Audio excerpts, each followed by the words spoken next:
जय हिंद दोस्तों, आपका स्वागत है आपके अपने चैनल सेंट्रल गवर्नमेंट रूल्स पर। कल की वीडियो में दोस्तों हमने देखा कि डेथ ग्रेजुटी कैसे कैलकुलेट की जाती है। आज की वीडियो में हम देखेंगे कि अगर हम पेंशन की बिक्री करते हैं तो या कम्यूटेशन करते हैं पेंशन को तो कितना रुपया हमारा बनेगा और उसके क्या क्या रूल्स होते हैं और उसकी कैलकुलेशन कैसे की जाती है, ताकि आप लोग अपनी कैलकुलेशन या अपने किसी दोस्त की कैलकुलेशन स्वयं भी कर सकें। तो चलिए दोस्तों हम अपनी वीडियो की शुरुआत करते हैं। तो चलिए दोस्तों हम अपनी वीडियो शुरू करते हैं। कल की वीडियो में हमने जाना कि DCRG डेथ केस में कैसे निकालते हैं। आज की वीडियो में जानेंगे कम्यूटेशन मतलब पेंशन की बिक्री कैसे करते हैं, इसकी कैलकुलेशन कैसे होती है और इसमें क्या क्या रूल अप्लाई होते हैं। तो हम 1 बाय 1 डिटेल में देखेंगे। तो इसमें पहला पॉइंट है, government servant is entitled to commute for a lump sum payment a percentage not exceeding 40% of his pension। पहले पॉइंट में बोल रहा है कि इसमें पेंशन का 40% से ज़्यादा कम्यूटेशन नहीं कर सकते, यानी कि मैक्सिमम कम्यूटेशन हम 40% पेंशन को कर सकते हैं। दूसरा पॉइंट है इसमें, गवर्नमेंट सर्वेंट और the pensioner against home departmental और judicial proceedings referred to in rule 9 of CCS pension rule 1972 are pending shall not be eligible to commute a percentage of his pension during the pendency of such proceedings। दूसरे point में बोल रहा है कि अगर किसी government servant के विरुद्ध कोई डिपार्टमेंटल या जुडिशियल प्रोसीडिंग्स चल रही है तो उस केस में भी उसको पेंशन कम्यूट नहीं कर सकता वो। तीसरा, the application for commutation should be made to HO मतलब head of office in the prescribe form after the date of retirement. However, if the retirement is on superannuation, he may submit the application before the date of superannuation। मतलब कोई भी government servant retirement जाने के बाद application head of office को submit कर सकता है after the date of retirement, यानी कि रिटायरमेंट जाने के डेट के बाद। लेकिन सुपरनेशन केस में वो रिटायरमेंट डेट से पहले भी एप्लीकेशन दे सकता है। Point number 4, applicant should make a nomination in prescribed form along with his application for commutation। मतलब जो एप्लीकेंट है वो अपनी एप्लीकेशन के साथ में एक नॉमिनेशन भी देगा, जिसमें वो किसी को नॉमिनी बनाएगा कि उसके बिहाफ पर अगर वो उसकी मृत्यु हो जाती है, वो मर जाता है, तो उसके बिहाफ पर कौन उस पैसे को कम्यूटेड वैल्यू ऑफ पेंशन यानी कम्यूटेशन के पैसे को कौन उसको लेने के योग्य है। यानी कि पॉइंट नंबर 5 बोलता है, an applicant who is authorise any of the following kinds of pension is eligible to commute a percentage of his pension without medical examination if he applies for commutation before the expiry of 1 year from the date of retirement. मतलब कौन कौन इसके लिए eligible है, यानी कि कौन किस किस पेंशन पर जाएगा जो कम्यूटेशन के लिए एलिजिबल है। यानी कि जो भी बंदा सुपरनेशन पेंशन जाता है वो अपनी पेंशन को कम्यूट कर सकता है। दूसरा पॉइंट, जो वॉलेंट्री रिटायरमेंट जाता है वो भी अपनी पेंशन को कम्यूट कर सकता है। तो कौन कौन पेंशन कम्यूट कर सकता है? जो सुपरनेशन जा रहा है वो पेंशन कम्यूट कर सकता है, जो रिटायर यानी कि वॉलेंट्री रिटायरमेंट जा रहा है वो पेंशन कम्यूट कर सकता है। पॉइंट नंबर नेक्स्ट पॉइंट है, the following category of pensioner are eligible to commute a percentage of their pension only after they have declared fit by the appropriate medical authority. पिछले point में हमने देखा कौन कौन पेंशन कम्यूट कर सकता है, तो सुपरनेशन पेंशन कम्यूट कर सकता है, सुपरनेशन जाने वाला और VR जाने वाला। इस पॉइंट में बता रहा है कि कौन कौन कम्यूट कर सकता है आफ्टर मेडिकल एग्जामिनेशन के बाद में। तो मेडिकल एग्जामिनेशन के बाद में इनवैलिड पेंशन जो गया है उसको अगर मेडिकली फिट कर देते हैं कम्यूटेशन के लिए तो वो कम्यूट कर सकता है पेंशन। अगर कोई कंपलसरी रिटायरमेंट गया है एज ए पेनल्टी और उसको पेंशन मिल रही है तो उसको मेडिकल एग्जामिनेशन के बाद उसको भी पेंशन सेंक्शन कम्यूटेशन अलाउड होता है। पॉइंट नंबर C है, those who are in receipt of compassionate allowance under rule 41। अगर कोई कंपेशनेट अलाउंस ले रहा है और उसको भी मेडिकल अथॉरिटी ने फिट कर दिया कम्यूटेशन करने के लिए तो वो भी कम्यूटेड कर सकता है अपनी पेंशन को।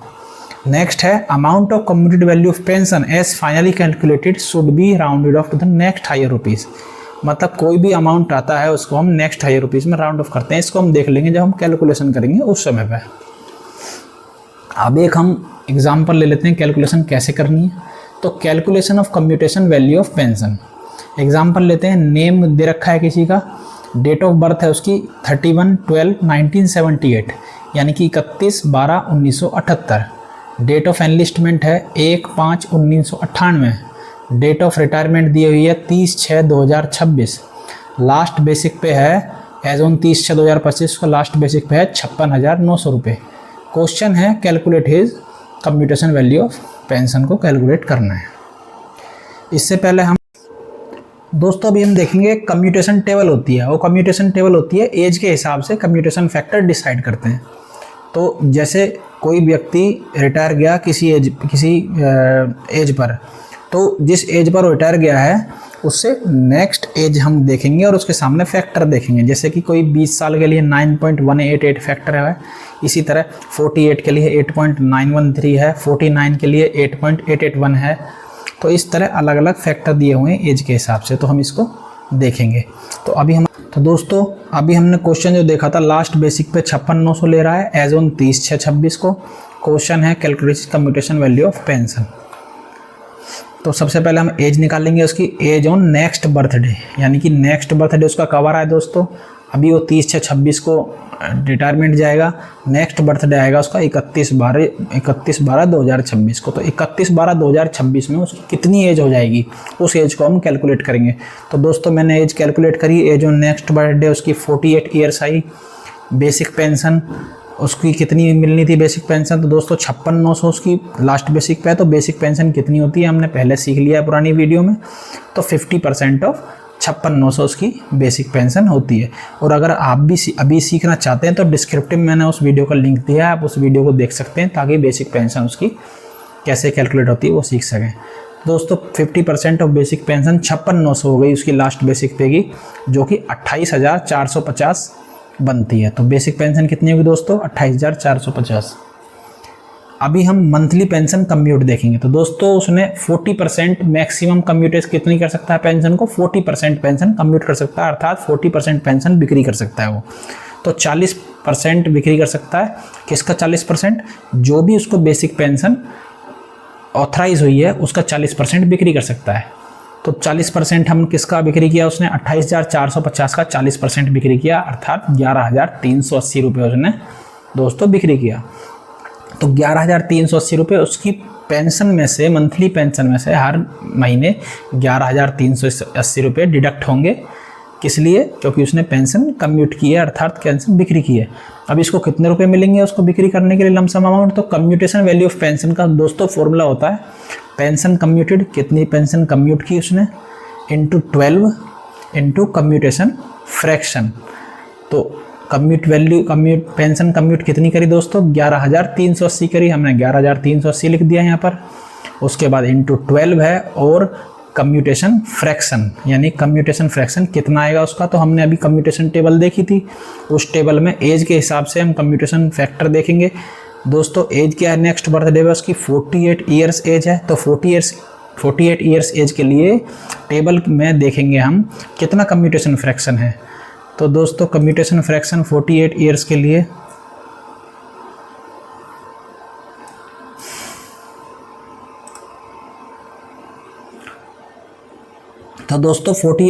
लिए कम्यूटेशन फ्रैक्शन कितना है, 8.913 आप भी देख सकते हैं, 8.913 इसका कम्यूटेशन फ्रैक्शन है।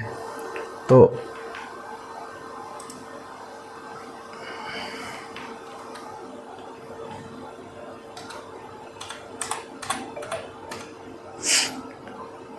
दोस्तों 8.913 हमने ले लिया।